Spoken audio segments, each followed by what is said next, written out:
ఇప్పుడు SLBC tunnel అది ఒక అనుకోని విపత్తు. అది చాలా బాధాకరం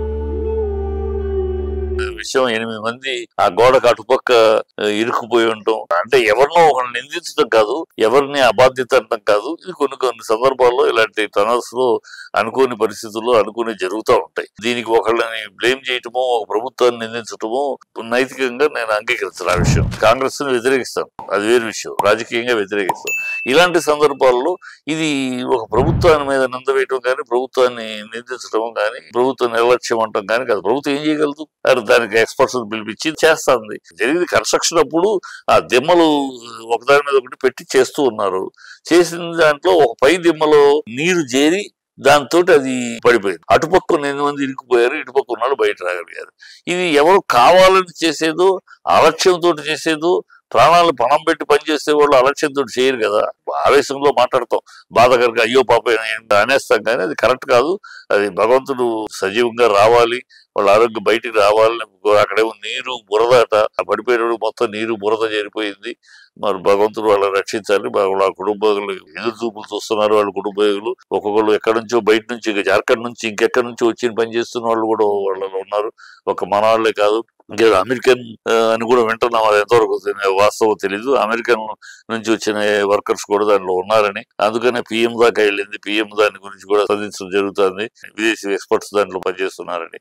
సో ఇవన్నీ కూడా మనం కేవలం విమర్శగాను ప్రధాన్ని ఒక రాజకీయం చేసి మాట్లాడటము కరెక్ట్ కాదు. ప్రభుత్వ నిర్లక్ష్యం అనేది ఈ విషయంలో ఏ ప్రభుత్వం ఉన్నా ఇదే పరిస్థితి. ప్రభుత్వం వెళ్ళిపోయి దూరిపోయి లోపలికి వెళ్ళిపోయి చేయలేదు కదా, వాళ్ళ చేతిలో పని కాదు కదా అది.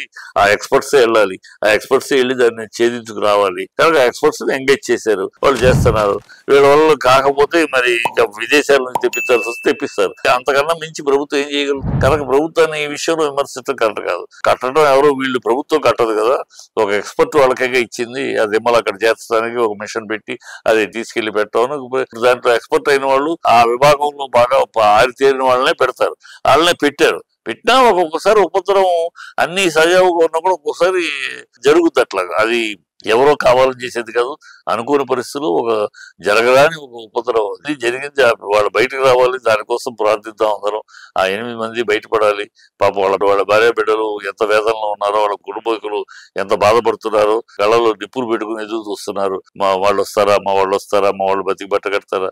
ఒక్కొక్కళ్ళు ఎందుకు విశేషాలు వింటూ ఒక పిల్లాడు మొన్నే ఫోన్ చేసి 3 నెలల జీతం తీసుకుని వస్తాను అని వాళ్ళ అమ్మ అన్నయ్యతో ఫోన్ చేశాయంట.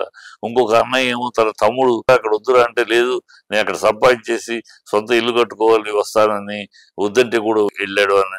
ఇవన్నీ వింటా ఉంటే ఎంత బాధగా ఉందంటే, పాప బతుకు తెరువు కోసం, ఏదో జీవితంలో సాధించడం కోసం ఇంతటి పనిలోకి వాళ్ళ రిస్క్ కూడిన జాబ్ ఇది. మామూలు చీకటిగా లోపలికి వెళ్ళి పనిచేయడం మామూలు విషయం కాదు. అంత రిస్క్ తో కూడిన దాన్ని బతకటం కోసం, కోటి విద్యలో కోటి కొరకే అన్నట్టు బతకటం కోసం, ఏదో సాధించడం కోసం మన దగ్గర ఉన్న బలం భగవంతుడు భౌతిక శక్తి ఇచ్చాడు. ఆ శక్తితోటి వెళ్ళి ఏదో చేసి 4 రూపాయలు సంపాదించుకోవాలి తాపత్రయంతో వచ్చిన వాళ్ళు పాప వాళ్ళు భగవంతుడు వాళ్ళు కాపాడాలి. భగవంతుడు వాళ్ళ కుటుంబానికి ఉపశమనం కలిగించాలని కోరుకుందాం. ఇక్కడ I don't want to comment the government. అది ఏ గవర్నమెంట్ అయినా సరే ఇలాంటివన్నీ ఉపద్రవాలు గవర్నమెంట్ ని నిందించడంతో రాజకీయ విమర్శ తప్పితే ఇక్కడ రాజకీయాలు వద్దు దయచేసి. వాళ్ళ కోసం బతికించే అందరూ ఏకంగా చేరి అన్ని పార్టీలు కూడా దానికి కావలసిన సలహాలు సూచనలు ఇచ్చి ఎట్లా పిల్లలు మనం బతికించాలి ఆ మార్గంలో ఉండాలని నేను కోరుకుంటున్నాను.